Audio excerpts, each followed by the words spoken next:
Thank God, because just as it says, the harvest is truly great, but the laborers are few. So we are doing our bit this side. I will share a very quick testimony with you because we're on the street now for about 10 years here.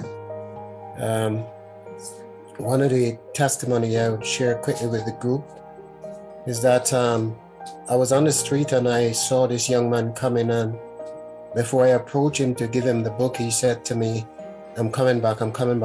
Just give me a few minutes, I'm coming back. He did came back, but when he came back, there was cocaine coming out of his nose.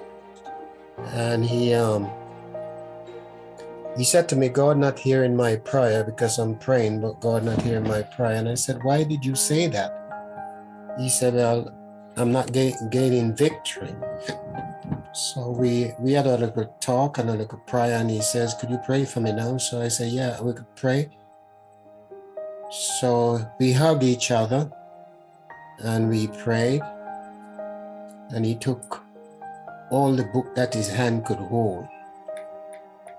And a few weeks after, I went to church, and he was sitting in church.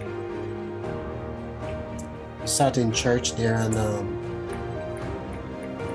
another brother from the team who always in the city center giving out books, because he retired. So every time I buy books or get books, he will say to me, do you have books? Sometimes 3 or 4 times a week he's in the city center. So he invited him. He said the brother, he saw him again and he invited him. So while we were there at church, it was a joy to see that you don't know and I don't know who gonna show up in heaven because of these books.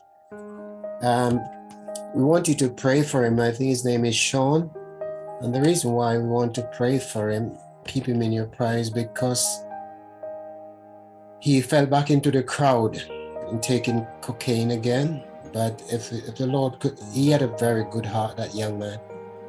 But if he could just get victory out of that crowd, because I said to him, if you behold those people in that crowd, then you're going to end up back where you started. And that's what happened to him. So we just need to pray for him that, concerning the mission that you guys giving the testimony on, I make an appeal at church for that mission, and somebody gave me just over £100, and I make another up. I went to another church to preach, and while after finishing preaching, I was talking to a retired minister, Seventh-day Adventist minister, who was there, and he's asking me what's my plan, and we keep on telling that we always on the street. And he said to me, how do you guys fund that? Because it's very expensive. I said, yes. I said, people are making sacrifice. That's all I could say. And he said, well, I need to make my sacrifice as well. And he gave me £60, which I sold to Brother Todd. So God has his people everywhere. The work is not ours, but we are called to be co-laborer with God. So we just need to recognize that and don't take it that the work is yours. It's God's work. The battle is not ours. We can't fight this battle. It's a warfare that we're just involved in, and we're just trying to ask God to give us strength that we will keep on fighting until the last breath left in us. So while we're on the street, there's a lot of praying, a lot of singing, and a lot of book giving. And I heard the brother was saying the lovely smile of the sister while the people are taking the book. Yes, that goes a far way.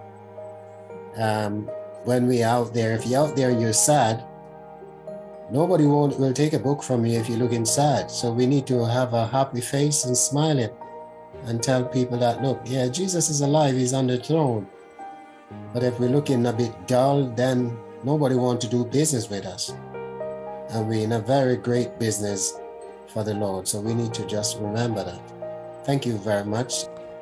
Jesus is calling for many missionaries, for men and women who will consecrate themselves to God, willing to spend and be spent in His service. Oh, can we not remember that there is a world to labor for?